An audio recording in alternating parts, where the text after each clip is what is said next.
Concessão de rodovias federais em Santa Catarina é tema de debates na Comissão de Transportes.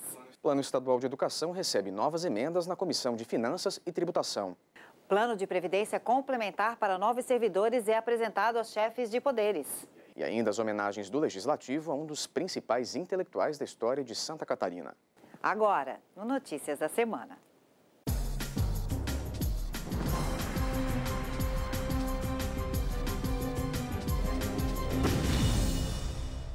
Em todo o mundo, milhões de celulares são roubados todos os anos. Cláudia já passou por isso, né, Cláudia? Se você nunca foi vítima, pelo menos já deve ter ouvido uma história de alguém próximo. A prática, infelizmente, virou lugar comum. E o parlamento está preocupado com esse tipo de prática. Pois é, Jucinei, pensando nisso, a Comissão de Trabalho aprovou um projeto que dificulta, felizmente, o comércio ilegal desses equipamentos. Quem conta é a repórter Denise Félix. 25% dos celulares roubados no mundo são do Brasil. Os números preocupam o parlamento catarinense e o problema se torna ainda maior quando os aparelhos são revendidos a outras pessoas. Quem compra pode continuar usando a linha e a conta terá que ser paga pela vítima do roubo. Para evitar todos esses transtornos, um projeto, relatado por Dirceu Dresch, do PT, foi debatido entre os deputados. A matéria, de autoria de Valmir Comim, do PP, proíbe o comércio de aparelhos ou computadores que alterem o número de identificação internacional de celulares, o IMEI. Assim, ficará mais difícil a comercialização de aparelhos roubados. O e-mail é usado pelas operadoras de telefonia para identificação do celular. Nada mais é do que uma sequência de números única para cada dispositivo. E muitas vezes, quando os celulares são roubados, são várias tentativas de modificar o e-mail para passar o aparelho adiante. E uma outra emenda que o próprio deputado faz é justamente na perspectiva de um controle maior por parte das empresas e dos órgãos de segurança, onde a pessoa não perca o celular e depois ainda tem que pagar a conta dos bandidos que roubam esse telefone. Então, para ser rapidamente cortado a linha telefônica quando se faz um registro de furto do aparelho. Já na Comissão de Finanças e Tributação, deputados aprovaram o Plano Estadual de Educação. A proposta, que traça as metas para os próximos 10 anos na rede de ensino em Santa Catarina, recebeu novas emendas. O Plano Estadual de Educação foi aprovado pela Comissão de Finanças com inclusão de diversas emendas modificativas, aditivas e supressivas. Grande parte delas estão relacionadas a correções redacionais, mas também houve o atendimento às reivindicações de entidades educacionais, como a Federação das APAES de Santa Catarina. Foi uma solicitação da Federação das APAES em que diminui o tempo, a idade das crianças e que valoriza muito mais o trabalho, prioriza o trabalho deles. Então nós entendemos que foi uma emenda da bancada do PMDB e do deputado Zé Ney, que entraram com essa emenda. Eles participaram de todas as audiências públicas, demonstraram a preocupação na qualidade do ensino com os alunos da APAE e eu entendo que deveria ser feito o acatamento integral de todas as mudanças. Então, no primeiro relatório houve só parte, mas daí depois o deputado Zé Ney veio e explicou que tinha que ser todos, por isso que a gente acatou na integralidade das emendas com referência à APAE. A Comissão de Saúde da Assembleia recebeu representantes da AMUC, a Associação Brasileira de Portadores de Câncer, em Florianópolis. A entidade defende a adoção de políticas públicas em prol das pessoas portadoras da doença. A Associação Brasileira de Portadores de Câncer é uma organização da sociedade civil de interesse público, o MOCIP, reconhecida pelo Ministério da Justiça. Desde o início das atividades, o trabalho da entidade é voltado a lutas pelos portadores de câncer. Na reunião da Comissão de Saúde desta quarta-feira, a presidente da AMUC, Leoni Margarida, apresentou o trabalho da instituição aos deputados e pediu apoio às reivindicações. Nós estamos reivindicando o apoio para que nós tenhamos o diagnóstico mais cedo para o câncer de mama e câncer de colo de útero, porque nós ainda estamos chegando muito tarde ao diagnóstico.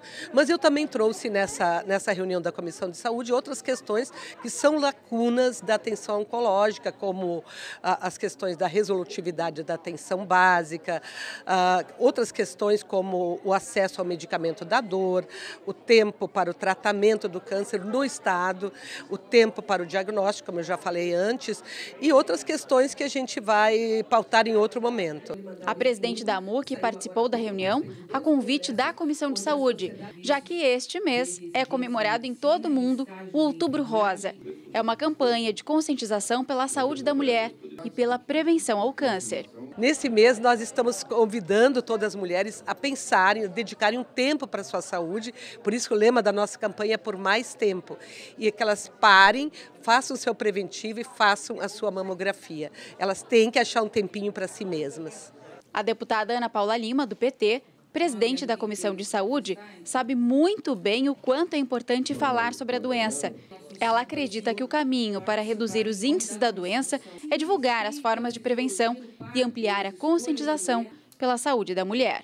O outubro é um mês para a gente fazer reflexões e também para as mulheres poderem se tocar dessa forma, prevenindo, diagnosticando mais rapidamente, se houver, a questão de nódulos nas mamas.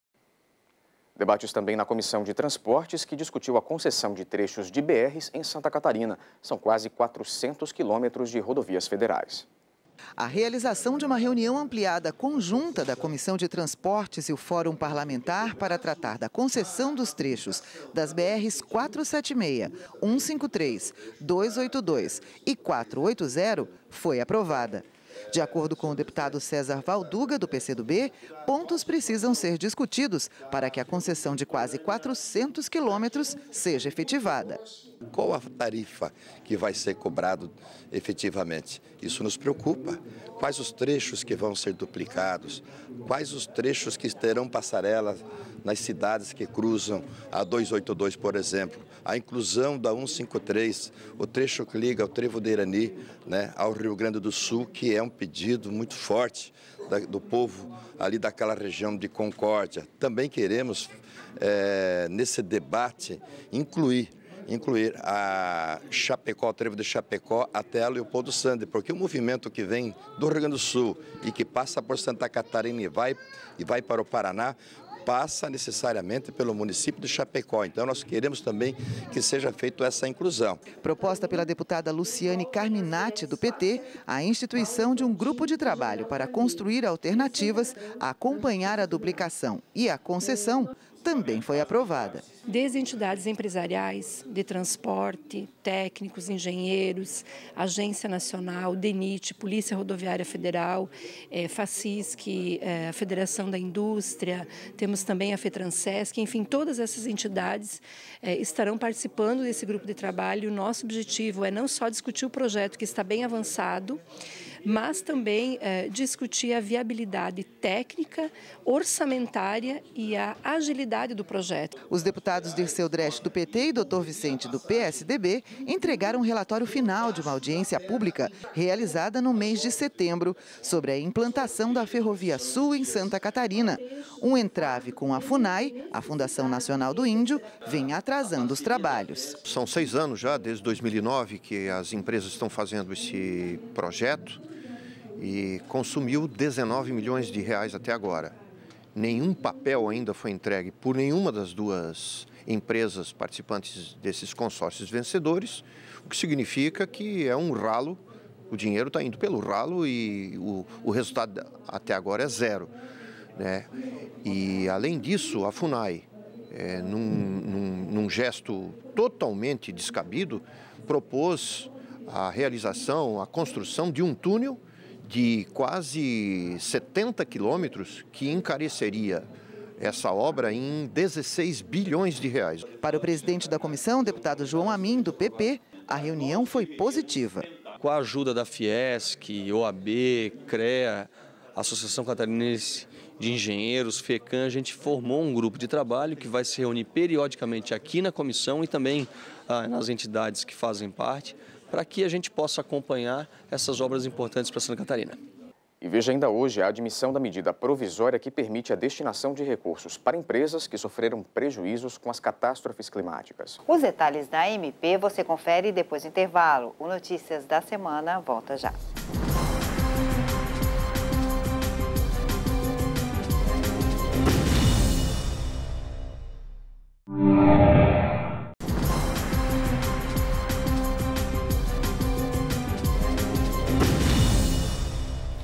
Deputados discutiram em plenário a admissibilidade da medida provisória que autoriza o repasse de recursos para empresas que tiveram prejuízos com as catástrofes climáticas de julho deste ano. Os parlamentares deram parecer favorável à tramitação da matéria na forma de MP.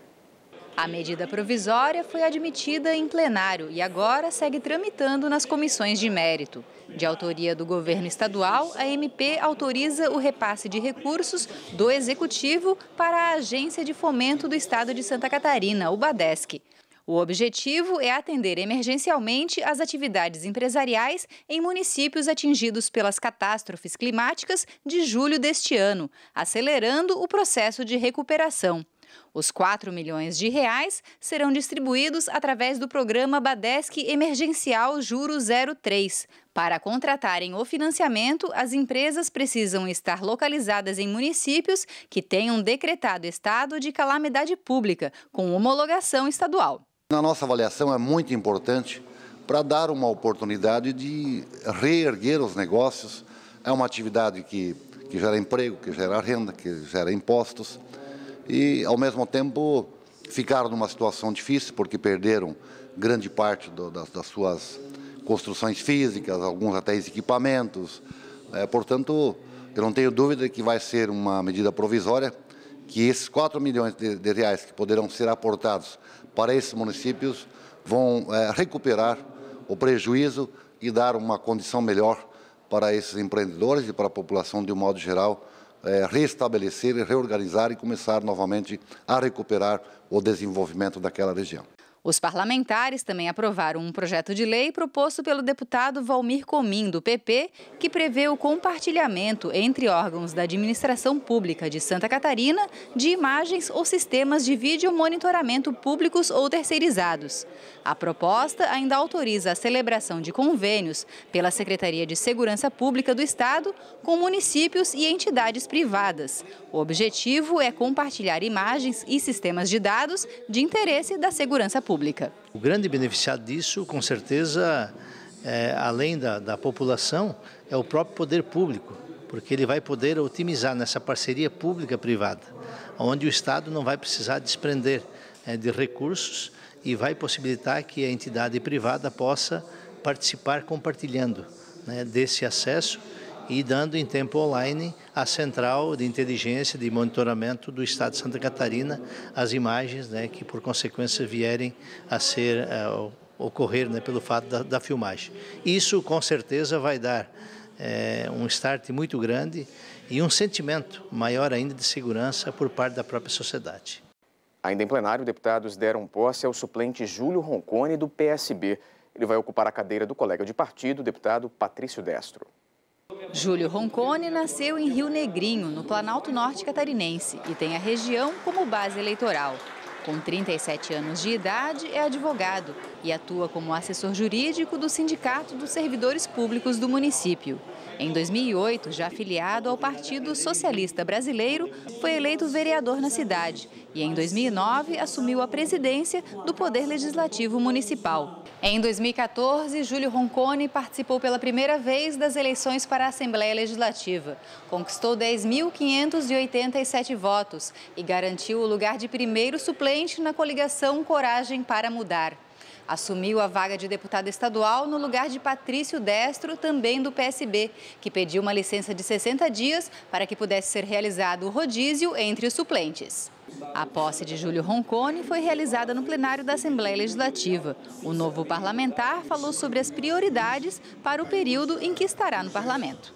Uma das prioridades, principalmente para Rio Negrinho, é verificar se a gente consegue liberar o valor de um projeto para a contenção das cheias na nossa cidade. Outra questão que nós estaremos verificando é a viabilidade e a possibilidade da regulamentação da Convenção 151 da Organização Internacional do Trabalho pelo Estado de Santa Catarina na questão de regulamentar o direito de greve dos servidores públicos e estaduais, estendendo isso para os servidores públicos municipais também, bem como a liberação de dirigentes sindicais para atuar nas suas bases. Além, de que eu vou afundar o carreiro nas secretarias de saúde, nas secretarias de desenvolvimento, buscando principalmente para a região do Planalto Norte de Santa Catarina, a questão de recursos na área da saúde, que a gente sabe que é muito escasso hoje e também na geração de emprego.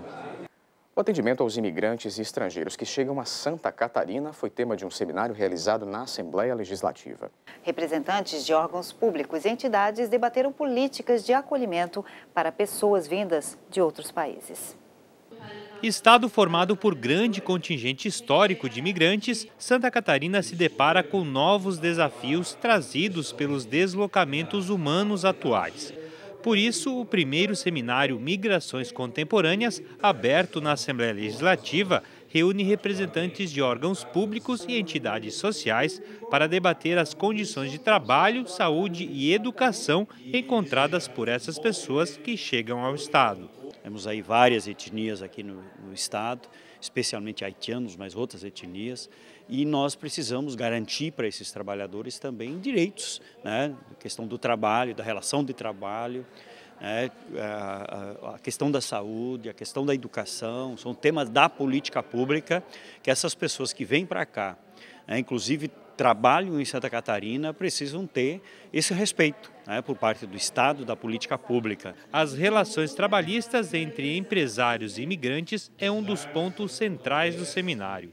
De acordo com o Procurador Regional do Trabalho, Marcelo Goss, há registros de casos de abusos e precarização das condições de trabalho que precisam ser coibidas. É a mão de obra que vem para ser super explorada por alguns empregadores mais ambiciosos, eu diria assim, que não se preocupam tanto com a questão trabalhista e querem apenas tirar proveito do ser humano. Essa questão é mais complicada e normalmente se caracteriza como um trabalho em condição análoga de escravo, que vai certamente ensejar um processo judicial, de resgatar esses trabalhadores que vai ter uma repercussão até para a assistência social, para fazer um enquadramento e possibilidades para esse trabalhador e para o empregador que faz isso até um processo de natureza criminal.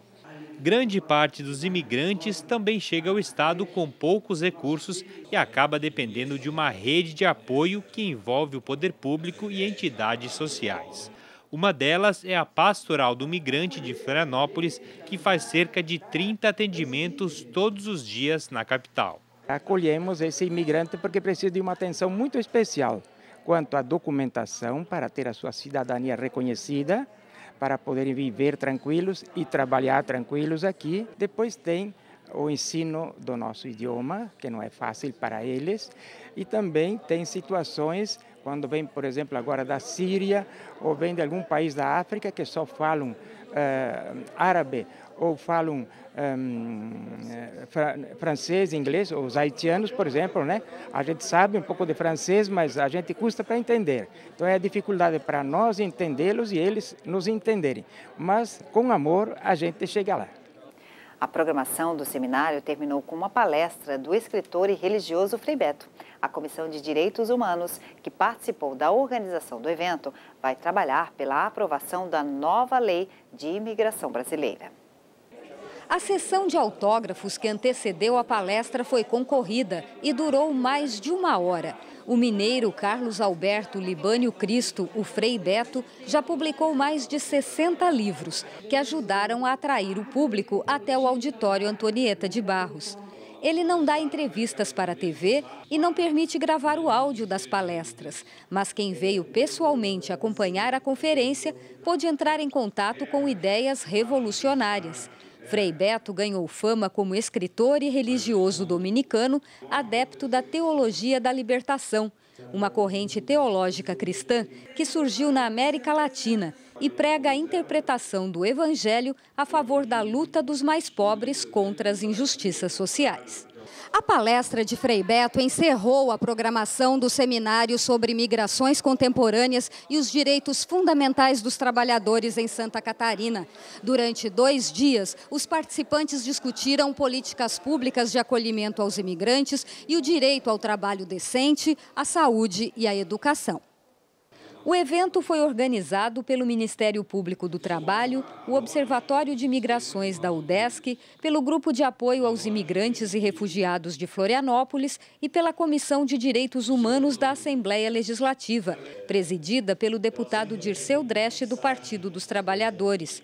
O parlamentar quer a aprovação urgente da nova lei de imigração, porque a atual é de 1980. Nós temos a lei da migração que nós em Santa Catarina vamos contribuir com o Congresso Nacional, com o governo federal, de mudar a lei da migração. Ainda é a lei da imigração da ditadura militar, né? Então o Brasil democratizou, o Brasil é outro, então isso precisa ser melhor discutido. As pessoas entram para cá, acabam vindo para o Brasil, muitas vezes convidados inclusive, e acabam depois tendo muito problema de documentação aqui, de fato estar legalizado dentro do país.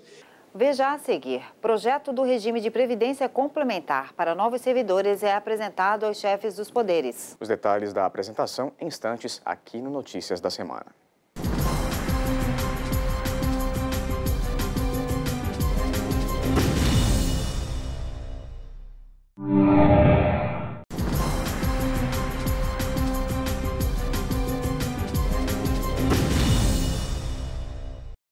O projeto que estabelece o regime de previdência complementar para novos servidores foi apresentado aos chefes dos poderes. A previsão é que a matéria seja encaminhada à Assembleia já nos próximos dias.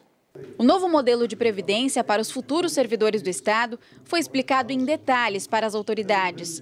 O projeto, que será enviado à Assembleia para votação, foi elaborado por um grupo de servidores de todos os poderes e segue o regime já usado por outros estados. Pela proposta, os futuros servidores vão contribuir com o Instituto de Previdência de Santa Catarina até o teto salarial de R$ 4.663,75, o mesmo do INSS. Quem ganhar acima deste valor poderá contribuir com mais 8% com o SCPrev, um fundo complementar que ainda será criado. A Previdência é hoje o maior déficit do serviço público no Brasil. Muitos estados estão seriamente comprometidos, como é o caso do Rio Grande do Sul, e a situação de Santa Catarina também é grave. Com a medida de agora, para os novos funcionários, nós estamos resolvendo a questão e ele fica igual aos funcionários do INSS com o benefício de um sistema complementar de aposentadoria. É um ganho importante, mas reequilibra no futuro as contas do setor público catarinense e ela envolve todos os poderes. A mudança no regime de previdência dos servidores do Estado valerá apenas para os novos funcionários públicos. Para os atuais, não haverá nenhuma alteração. Esta proposta de previdência é uma estratégia do governo para enfrentar o déficit previdenciário e evitar que Santa Catarina seja prejudicada futuramente. Neste ano, Santa Catarina vai ter um déficit de previdência de mais de 3 bilhões de reais. A partir desta decisão, daqui a 30 anos e a partir dali não haverá mais déficit. Ele se paga. Agora, os 30 anos para chegar daqui até lá, esse ainda é um desafio para nós. O projeto foi apresentado a diversas autoridades. Deputados estaduais e representantes de todos os poderes estiveram presentes. A previsão é de que a matéria seja encaminhada à Assembleia na terça-feira. Aqui na Assembleia, o projeto vai tramitar em regime de urgência, o que quer dizer que levará, no máximo, 45 dias para ser votado. Acredito que antes disso teremos uma definição, exatamente para que a partir dessa definição possamos discutir com os atuais servidores, com a sociedade civil, formas de viabilizarmos este interstício entre a nova e a velha Previdência, como eu disse, recuperando a capacidade do Estado em investir nos serviços públicos aos cidadãos, que é a sua função principal. A partir de agora, ouvintes das rádios de todo o estado terão mais acesso às informações do Parlamento Catarinense. A aproximação é fruto de um projeto da Rádio AL. Pois é, a boa notícia é que a emissora de rádio da Assembleia assina a produção do boletim Notícias em 1 Minuto, que será veiculado em mais de 200 emissoras. O objetivo é ampliar a divulgação das atividades do Poder Legislativo Estadual. O projeto Notícias em 1 Minuto é uma parceria entre a Assembleia Legislativa e a ACAERT, Associação Catarinense de Emissoras de Rádio e Televisão.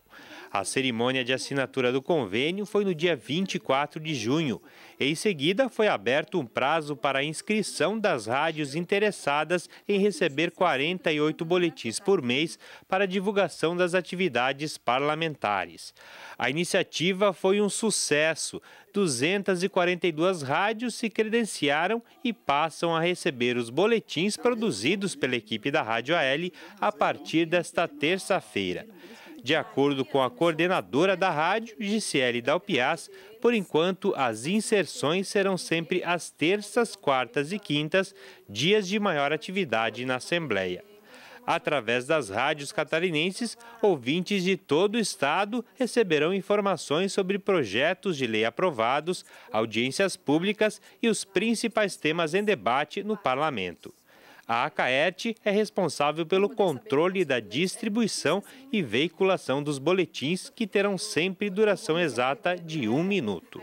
A gente está muito contente, é uma responsabilidade muito grande, mas feliz por a gente dar essa oportunidade do ouvinte, não só o ouvinte aqui da capital do estado, mas o ouvinte lá do município do interior, de estar um pouquinho por dentro do que está se passando aqui dentro do Poder Legislativo, desde a aprovação de leis, desde a apresentação de projetos, desde debates que estão relacionados a temas relacionados diretamente a ele. Então é esse o nosso objetivo, é manter aquele ouvinte que está lá no interior do estado ou nas cidades maiores, sintonizado no que acontece aqui na Assembleia Legislativa. A rede de TVs legislativas de Santa Catarina acaba de ganhar uma nova parceria. A TV Câmara de Rio do Sul entra no circuito e, a partir de agora, vai compartilhar o canal com a TV da Assembleia Legislativa. Com o tema Santa Catarina, desafios atuais, o presidente da Assembleia Legislativa, deputado Gelson Merizio, do PSD, falou aos empresários do Alto Vale. O presidente destacou a atual conjuntura econômica do estado e as ações que diferenciam Santa Catarina no cenário nacional. Nós precisamos enfrentar os nossos problemas, especialmente a previdência pública, recuperar a capacidade de investimento do estado com os seus recursos. Isso se faz com o enxugamento de máquina pública, um debate profundo com os servidores para que haja um bom serviço público, bem remunerado, mas na medida certa, no tamanho certo, para que o estado possa transformar recursos em obras, recursos em investimento na saúde e na educação. Os deputados que participaram do encontro ressaltaram a importância da aproximação do parlamento com a classe empresarial. Nós entendemos como fundamental e extremamente importante esta conversa muito franca entre o parlamento de Santa Catarina com a classe produtiva do estado.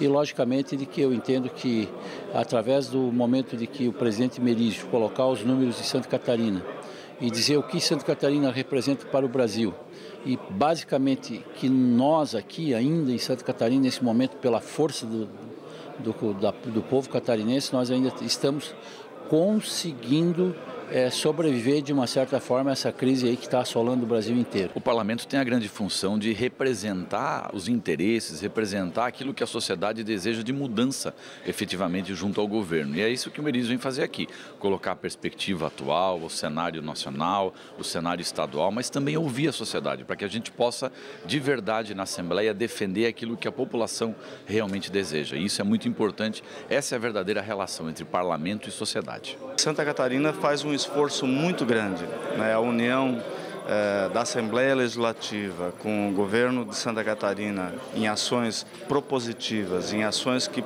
produzem o desenvolvimento verdadeiro, com investimentos como jamais vistos na história, trazem para nós um cenário um pouquinho mais alentador. O presidente interino da Associação Comercial e Industrial de Rio do Sul evidenciou a necessidade da interação entre o parlamento e o setor produtivo do Alto Vale. A vinda da Assembleia aqui em Rio do Sul, no Alto Vale do Itajaí, aproxima o setor produtivo do legislativo catarinense e faz com que as demandas que nós temos, especialmente nesse momento de extrema dificuldade que o Brasil esteja passando, faça com que nós possamos serem ouvidos através do legislativo catarinense, através do seu presidente. E nós temos apenas aqui a agradecer a forma como o legislativo catarinense vem atuando na aproximação com o interior do estado de Santa Catarina, com o setor produtivo, com as pessoas, que isso faz toda a diferença na gestão pública. Durante o encontro, o presidente da Assembleia recebeu uma homenagem da Associação Comercial em comemoração aos 70 anos da entidade, por sua interatividade com o associativismo no estado.